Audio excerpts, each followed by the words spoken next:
اعوذ باللہ من الشیطان الرجیم، بسم اللہ الرحمن الرحیم۔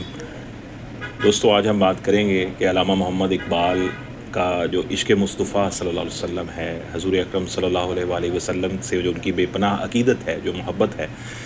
وہ کس درجے کی ہے، اور جتنی بھی محبت اقبال کی نبی اکرم صلی اللہ علیہ وسلم کی ذات اعلیٰ صفات سے ہے، وہ اس میں امت کو وہ کبھی نہیں بھولتے، یعنی امت کا جو تعلق ہے اسے ہمیشہ پیش نظر رکھتے ہیں۔ ایک آج چند اشعار علامہ اقبال کے اس حوالے سے وہ آپ کے ساتھ شیئر کرتے ہیں۔ آپ فرماتے ہیں علامہ محمد اقبال کے شب پیش خدا بگرستم زار، مسلمانہ چرا زورند و خارند، ندا آمد نبی دانی کے این قوم، دل دورند و محبوب ندارند۔ یہ فارسی میں ہے، میری فارسی اچھی نہیں ہے، لیکن اس کا میں ترجمہ آپ کے ساتھ شیئر کرتا ہوں۔ علامہ محمد اقبال فرماتے ہیں کہ میں ایک شب خدا کے سامنے بہت رویا کہ مسلمان کیوں زار و خوار ہیں۔ آواز آئی اللہ تعالیٰ کی جانب سے کہ کیا تو نہیں جانتا کہ یہ قوم دل تو رکھتی ہے لیکن محبوب نہیں رکھتی، یعنی اپنے محبوب حضرت محمد مصطفیٰ علیہ الصلاۃ والسلام سے بالکل منقطع ہو گئی ہے۔ علامہ محمد اقبال 1938 میں وفات پا گئے، اور اس سے پہلے اپنی لکھی جانے والی نظموں میں علامہ محمد اقبال اس مضمون کو بار بار لاتے ہیں کہ جو قوم کا دل ہے، امت محمدیہ صلی اللہ علیہ وسلم کا جو دل ہے، وہ دل میں اگر محبت رسول بستی نہیں ہے، اگر اس دل میں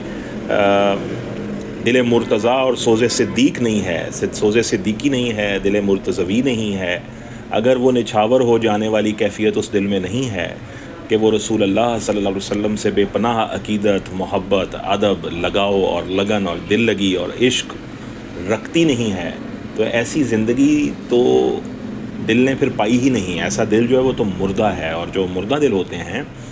ان میں بھلا کون سی زندگی یا کون سی حیات انہیں بخشی جائے۔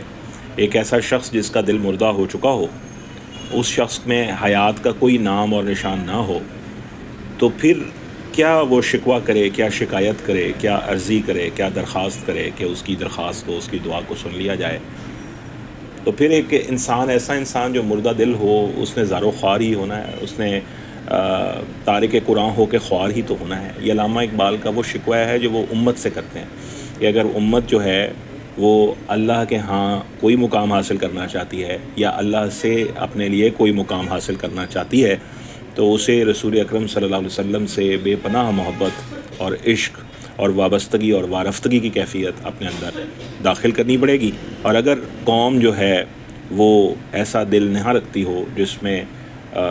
سوز صدیقی نہ ہو، دل مرتضوی جیسا وہ نہ ہو، تو پھر ایسا دل جو ہے وہ بیکار ہے۔ اس دل سے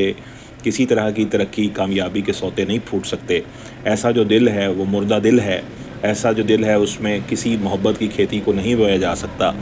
ایسا جو دل ہے جو مردہ دلی میں ہو، بے دلی میں ہو، جس میں خودی و بے خودی کا کوئی تصور نہ ہو، ایسا دل اللہ کے ہاں جو ہے وہ پھر کیسے باریابی، شرف باریابی حاصل کر سکتا ہے، کیسے وہ اللہ تعالیٰ کا قرب اور محبت حاصل کر سکتا ہے۔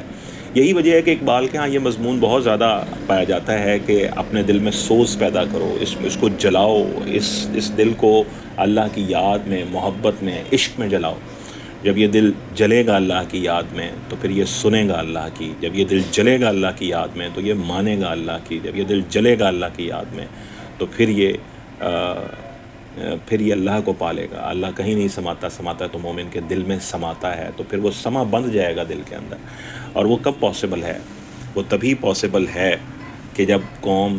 دل بھی رکھتی ہو اور اپنا محبوب بھی رکھتی ہو، یعنی وہ ظاہری کردار جو اللہ تعالیٰ کی یاد اس میں پیدا کرتا ہے، یعنی رسول اکرم صلی اللہ علیہ وسلم کا اسوہ مبارک،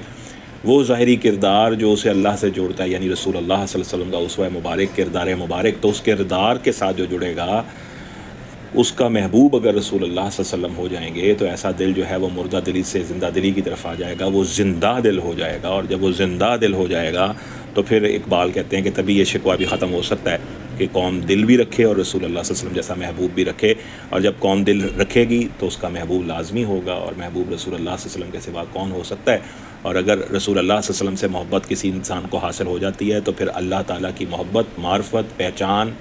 یہ بھی اسے عطا ہو جائے گی۔ اور جب اللہ کی پہچان عطا ہو جائے گی تو پھر اللہ کے حکم پہ چلنا آسان ہو جائے گا، اور جب اللہ کے حکم پہ چلنا آسان ہو جائے گا